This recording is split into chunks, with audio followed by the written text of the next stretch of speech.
मनफी हथकंडे हकाइक को मस्क करने की कोशिश, सदर का बयान तोड़ मरोड़ कर नकल किया गया।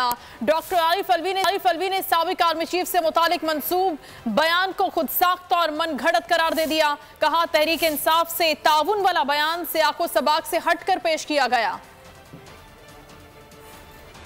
सदर से मंसूब मन घड़त बयान, सियासी हलकों में शदीद हलचल। मनफी हथकंडा हकाइक मस्क करने की कोशिश, बयान तोड़ा मरोड़ा गया, ख्यालात को अल्फाज का रूप दिया गया। सेनेट इलेक्शन के दौरान पीटीआई की मदद से मुतालिक बयान सदर से मंसूब किया गया। दावा किया गया जनरल कमर जावेद बाजवा ने इमरान खान की सेनेट और इंतखाबात में मदद की। हवाला दिया गया आरिफ अलवी ने यह बात गुज़िश्ता शब एक अशाइये में कही है। सदर ने बयान का नोटिस ले लिया।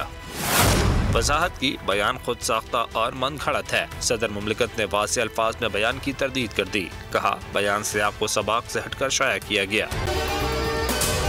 अगर आपको ये वीडियो पसंद आई है तो हमारे चैनल को सब्सक्राइब करें और बेल आइकन को प्रेस करें। हकीकी आजादी की जंग में बोल भी कप्तान के हमकदम। इलेक्शन कराओ मुल्क बचाओ की लाइव ट्रांसमिशन, दिखाई लम्हा बलम्हा सूरत हाल। रील और रेटिंग में भी बोल न्यूज रहा नंबर 1। सब्सक्राइब करें और बेल दबाएं ताकि कोई खबर रह न जाए।